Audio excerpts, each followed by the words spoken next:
જય માતાજી મિત્રો, માનવ સેજ પ્રભુ સેવા. તો આજ રોજ આવ્યા છીએ અમે પંચમહાલ જિલ્લાના સહેરા તાલુકાના ગામ મીઠાલીમાં. જે એક દાદા છે, એક દાદીમાં છે અને એક એમનો દીકરો છે જે દિમાગથી અસંતુલિત છે. તો આપણે ઘણા સમયથી એમને દર મહિને રાશન કીટ આપીએ છીએ. તો આજે ફરી અમે આવી રહ્યા છીએ અને આ વખતે એક ને એમની માટે 2 રાશન કીટ આપીએ છીએ, જેથી કરી એમને કોઈ આગળ પાછળ કોઈ સહારો નથી.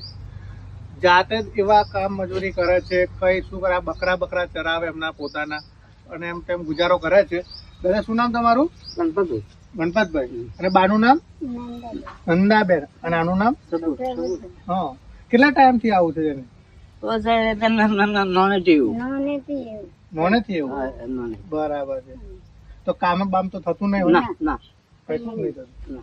તો આ તમે જમવા બમવાનું તો કઈ રીતે કરો તો પછી? જમવાનું કરવું પડે તો. હા. તો કામે બામે જાવશો તમે કે ભાઈ કઈ નહીં? હા. આ બકરે બકરો ખરો. બરાબર છે. આ બકરા છે ને એમનું ગુજરાન ચલાવે છે. તો આપણે જે દર મહિને રાશન કીટ આપીએ છીએ, તો આ વખતે એમની માટે 2 રાશન કીટ લાવ્યા છીએ અને એમને દર મહિને આપણે જે બને મદદ કરતા રહીશું.